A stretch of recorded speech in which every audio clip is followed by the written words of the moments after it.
ജീവിതത്തിൽ ഒരിക്കലെങ്കിലും ഉപ്പൂറ്റുവേദന അനുഭവിച്ചവരായിരിക്കും ഈ വീഡിയോ ഇപ്പോൾ ഓപ്പൺ ചെയ്തിട്ടുണ്ടാവുക. രാവിലെ എണീറ്റ് തറയിൽ കാല് കുത്താൻ പറ്റാതെ വല്ലാതെ ബുദ്ധിമുട്ടുന്ന ഒരുപാട് ആൾക്കാരുണ്ട്. പ്രത്യേകിച്ച് സ്ത്രീകളില് ഒരു ഡെലിവറിക്കൊക്കെ ശേഷം ഉപ്പൂറ്റുവേദന ധാരാളമായിട്ട് കാണുന്നുണ്ട്. രാവിലെ എണീറ്റ് ഒന്ന് വാമപ്പ് ഒക്കെ ചെയ്യുക, അല്ലെങ്കിൽ നല്ല രീതിയിലൊന്ന് കാല് തറയിലിട്ടൊന്ന് ഇടിച്ച് നല്ല രീതിയിൽ എക്സസൈസ് ഒക്കെ ചെയ്താൽ മാത്രമേ മുന്നോട്ട് നടക്കാൻ പറ്റുള്ളൂ എന്നുള്ള ഒരു അവസ്ഥയാണ് മെയിനായിട്ട് ഈ ഉപ്പൂറ്റുവേദന അനുഭവിക്കുന്ന ആൾക്കാരൊക്കെ പറയാറുള്ളത്.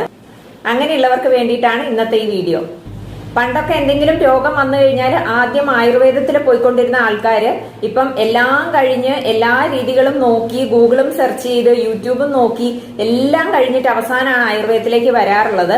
അതുകൊണ്ട് തന്നെ ആയുർവേദത്തിൽ വന്നു കഴിയുമ്പോഴത്തേക്ക് രോഗത്തിന്റെ പേര് അവർ പൂർണ്ണമായിട്ട് ഇങ്ങോട്ട് തന്നെ പറയും. എനിക്ക് പ്ലാന്റാർ ഫസൈറ്റിസ് ആണ്, അല്ലെങ്കിൽ കാൽക്കേനിയൽ സ്പർ ആണ്, ഇങ്ങനെ ഒരുപാട് പേരുകൾ അവർ തന്നെ പഠിച്ചു വെച്ചിട്ടുണ്ട്. ഇതില് ഒന്നാമത്തത് പ്ലാന്റാർ ഫസൈറ്റിസ്. അത് രാവിലെ എണീറ്റ് കഴിഞ്ഞിട്ട് കാല് തറയിൽ വെക്കാൻ ബുദ്ധിമുട്ടുള്ള രീതിയിൽ നല്ല രീതിയിൽ കാലിന്റെ അടിയിൽ വേദന വരുന്നതിനെയാണ് ഈ പ്ലാന്റാർ ഫസൈറ്റിസ് ആയിട്ട് പറയുന്നത്. നമ്മളുടെ ഉപ്പൂറ്റിയെ കാലിന്റെ വിരലുമായിട്ട് ബന്ധിപ്പിക്കുന്ന ഒരു ലിഗമെന്റ് ആണ് പ്ലാന്റാർ ഫേഷ്യ എന്ന് പറയുന്നത്. ഇതിന് വരുന്ന ഒരു നീർവീക്കമാണ് പ്ലാന്റാർ ഫസൈറ്റിസ്. ദീർഘനേരം നിൽക്കേണ്ടി വരുന്ന ആൾക്കാരില്, അമിത വണ്ണമുള്ള ആൾക്കാരില്, സ്റ്റെപ്പുകൾ ഒരു പരിധിയിൽ കൂടുതൽ സ്റ്റെപ്പുകൾ കയറേണ്ട ആൾക്കാരും ഹൈ ഹീൽസ് ഇടുന്നവരിലുമാണ് ഇത് കൂടുതൽ കാണാറുള്ളത്. അടുത്തത് കാൽക്കേനിയൽ സ്പർ ആണ്. ഈ പ്ലാന്റാർ ഫസൈറ്റിസ് ചികിത്സിക്കാതെ വന്നു കഴിഞ്ഞാൽ ഈ കാൽക്കേനിയൽ സ്പർ ആയിട്ട് മാറാറുണ്ട്. ഈ കാൽക്കേനിയം എന്ന് പറയുന്ന ഈ ഒരു ബോണിന്റെ താഴെ ഒരു കാൽഷ്യം ഡെപ്പോസിറ്റ് കൊണ്ട് വരുന്ന ഒരു എല്ല് പോലെ വളർന്നു വരുന്ന ആ ഒരു വളർച്ചയാണ്. അതുകൊണ്ടുണ്ടാകുന്ന വേദനയ്ക്കാണ് ഈ കാൽക്കേനിയൽ സ്പർ എന്ന് പറയുന്നത്. അടുത്തത് ഉപ്പൂറ്റുവേദനയ്ക്ക് കാരണമാകുന്നത് അക്കൈലിസ് ടെൻഡിനൈറ്റിസ് എന്ന് പറയുന്ന രോഗമാണ്. ഈ അക്കൈലിസ് ടെൻഡൻ എന്ന് പറയുന്നതാണ് നമ്മളുടെ ശരീരത്തിലെ ഏറ്റവും വലുപ്പമുള്ളതും ഏറ്റവും സ്ട്രോങ് ആയിട്ടുള്ളതുമായിട്ടുള്ള ഒരു ടെൻഡൻ.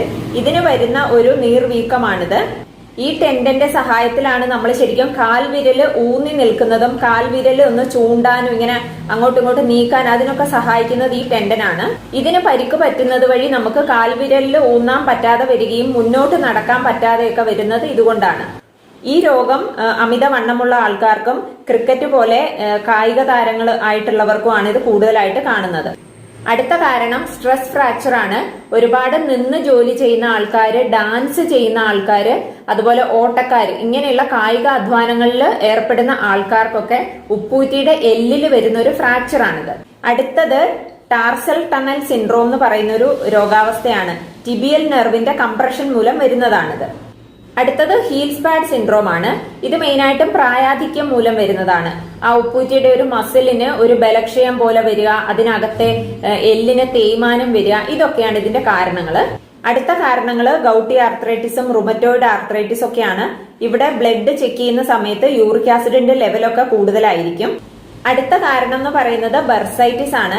നമ്മളുടെ അസ്ഥികൾക്കും മസിലുകൾക്കും ടിഷ്യൂകൾക്കും ചുറ്റിലുമുള്ള ഒരു ദ്രാവകം നിറഞ്ഞൊരു കുഷ്യനാണ് ബർസ എന്ന് പറയുന്നത്. ഈ ബർസയ്ക്ക് വരുന്ന നീർവീക്കമാണ് ബർസൈറ്റിസ്. ഇനി ഏറ്റവും വലിയൊരു കാരണവും സ്ത്രീകളെ സംബന്ധിച്ച് എടുത്തു പറയേണ്ടതുമായിട്ടുള്ള ഒരു കാരണം എന്ന് പറയുന്നത് സ്ട്രെസ് ആണ്. സ്ട്രെസ്സും പീരീഡ്സിന് മുന്നേയുള്ള ആ ഒരു ഹോർമോൺ ചേഞ്ച് കൊണ്ട് വരുന്ന പീരീഡ്സിന് മുന്നേ ഒരു 4-5 ദിവസത്തേക്ക് നല്ല രീതിയിൽ ഉപ്പൂറ്റുവേദന അനുഭവിക്കുന്ന സ്ത്രീകളുണ്ട്. ഇത് പീരീഡ്സ് കഴിഞ്ഞു കഴിഞ്ഞാൽ ഈ ഉപ്പൂറ്റുവേദന കുറെ ദിവസത്തേക്ക് ഉണ്ടാവുകയില്ല. സ്ത്രീകളില് ഡെലിവറിക്കൊക്കെ ശേഷമുള്ള ഒരു അമിതവണ്ണം ഉപ്പൂറ്റുവേദനയ്ക്ക് കാരണമാണ്. ഇനി ഇതിന്റെ എക്സർസൈസിലേക്ക് വരാം, അതിനുശേഷം ട്രീറ്റ്മെന്റിന്റെ കാര്യങ്ങൾ പറയാം. ഇവിടെ നമ്മൾ പ്ലാന്റാർ ഫസൈറ്റിസിന് ആദ്യം ചെയ്യേണ്ടത് കാഫ് മസിലിന്റെ സ്ട്രെച്ചിങ് എക്സസൈസ് ആണ്. കാരണം ഈ കാഫ് മസിലിന് നല്ല രീതിയിൽ ബലം കിട്ടിയാൽ മാത്രമേ നമ്മൾക്ക് ഉപ്പൂറ്റി ശരിക്കൊന്ന് ഊന്നി നിൽക്കാനായിട്ട് സാധിക്കുള്ളൂ. അടുത്തത് ഈ ഒരു രീതിയിലുള്ള എക്സസൈസ് ആണ്. നമ്മളുടെ കാലിന്റെ വിരലുകളിൽ ഊന്നി നിൽക്കുന്ന രീതിയിലുള്ള എക്സസൈസ്. ഇത് ഒരു പ്രാവശ്യം ഒരു 10 തവണ എന്നുള്ള രീതിയിൽ ചെയ്യണം. അങ്ങനെ ദിവസത്തിൽ ഒരു 3 പ്രാവശ്യം അത് റിപ്പീറ്റ് ചെയ്യാം. മെയിനായിട്ട് രാവിലെ എണീക്കുന്ന ഉടനെ ഇത് ചെയ്യാനായിട്ട് ശ്രദ്ധിക്കുക, രാത്രിയിൽ കിടക്കുന്നതിന് മുന്നേയും.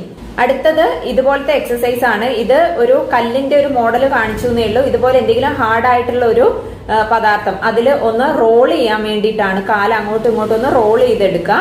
അടുത്തത് നമ്മളുടെ ഈ വിരലുകളെല്ലാം ഇതുപോലെ ഒന്ന് വെച്ചിട്ട് ആ മുൻഭാഗം ഒന്ന് മടങ്ങി താഴോട്ടേക്ക് വരുന്ന രീതിയിൽ അതിനൊരു ബലം കൊടുക്കുകയാണ് വേണ്ടത്.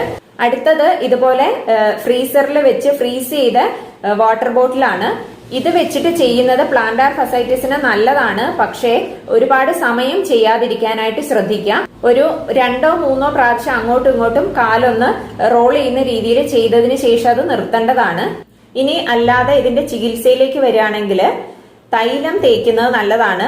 തൈലം ഒന്ന് ചെറുതായിട്ടൊന്ന് ചൂടാക്കണം. ഒരു ബൗളോ മറ്റോ ആദ്യം ഒന്ന് ചൂടാക്കിയിട്ട് അതിലേക്ക് തൈലം ഒഴിച്ച് അങ്ങനെ ചൂടാക്കുകയാണ് വേണ്ടതല്ല. തൈലം ഡയറക്റ്റ് ചൂടാക്കാതെ ഇങ്ങനെ ചെയ്യുക. എന്നിട്ട് ഈ തൈലം നന്നായിട്ട് കാലിന്റെ അടിയിൽ അല്ലെങ്കിൽ ഈ വേദനയുള്ള ഭാഗത്ത് തേച്ചു കൊടുത്തിട്ട് ചൂടുവെള്ളത്തിൽ കാല് ഇറക്കി വെക്കുക. ഈ ചൂടുവെള്ളത്തിൽ കുറച്ച് കല്ലുപ്പും കൂടെ ഇടുന്നത് നല്ലതാണ്. അല്ലാതെ ഈ തൈലം തേച്ചതിന് ശേഷം നല്ല ചൂടുവെള്ളം എടുത്തിട്ട് അതിലേക്ക് ഒരു തുണി മുക്കി നല്ല രീതിയിലൊന്ന് ഈ വേദനയുള്ള ഭാഗത്ത് വെച്ചൊന്ന് തുടച്ചെടുക്കാവുന്നതാണ്. അടുത്തത് ചെയ്യാൻ പറ്റുന്നത് ചൂടുവെള്ളം ഒരു കപ്പിൽ എടുത്തിട്ട് കാല് ഒന്ന് മടക്കി പിടിച്ച ഉപ്പൂറ്റിയിൽ നിന്നും താഴോട്ടേക്ക് ഒഴിച്ചു കൊടുക്കുകയാണ്. ധാരയായിട്ട് ഒഴിച്ചു കൊടുക്കുക. ഇനി അടുത്ത ചെയ്യേണ്ടത് കാലില് തൈലമൊക്കെ തേച്ചതിന് ശേഷം ചൂടായ ഇഷ്ടികയുടെ മുകളിൽ നമ്മൾ കാൽപാദം വെച്ചൊന്ന് ചൂടാക്കുകയാണ് വേണ്ടത്. അപ്പൊ ഈ ഇഷ്ടികയുടെ മുകളില് എരിക്കിന്റെ ഇലയോ പഴുത്ത പ്ലാവിലയോ വെച്ചിട്ട് അതിന്റെ മുകളിലാണ് നമ്മൾ ഈ കാൽപാദവും ഉപ്പൂറ്റിയും ഒക്കെ കാണിച്ചൊന്ന് ചൂട് പിടിക്കേണ്ടത്. അടുത്തത് ഉപ്പൂറ്റി വേദനയുള്ള ആൾക്കാര്, അത് മെയിൻ ആയിട്ട് സ്ത്രീകളിൽ കാണുന്ന ഒരു പ്രശ്നം എന്ന് പറയുന്നത് അത് സ്ട്രെസ്സാണ്. സ്ട്രെസ്സിനുള്ള മരുന്നും കൂടെ കൊടുത്തിട്ടാണ് പൊതുവെ ഈ ഒരു ഉപ്പൂറ്റി വേദനയ്ക്കുള്ള ഒരു ചികിത്സ ചെയ്യാറുള്ളത്. അത് സ്മൃതി മെഡിറ്റേഷനായിട്ടും ചെയ്യാറുണ്ട്, അതുപോലെ തന്നെ മെഡിസിൻസ് അകത്തേക്ക് കൊടുത്തിട്ടും ചെയ്യാറുണ്ട്. കാരണം സ്ത്രീകളെ സംബന്ധിച്ച് സ്ട്രെസ് മാത്രം കൊണ്ട് വരുന്ന ഉപ്പൂറ്റി വേദനയും നമ്മൾ പ്രാക്ടിക്കലി കാണാറുണ്ട്. ഈ പറഞ്ഞ കാരണങ്ങളല്ലാതെ തന്നെ തൈറോയിഡ് ഉള്ള ആൾക്കാർക്കും ഹോർമോൺ ഇംബാലൻസ് ഉള്ള ആൾക്കാർക്കും ഒക്കെ തന്നെ ഈ ഒരു ഉപ്പൂറ്റി വേദന കാണാറുണ്ട്. അതുപോലെ യൂറിക് ആസിഡ് ഹൈ ആയിട്ട് നിൽക്കുന്ന കണ്ടീഷനിൽ ഉപ്പൂറ്റി വേദന കാണാറുണ്ട്.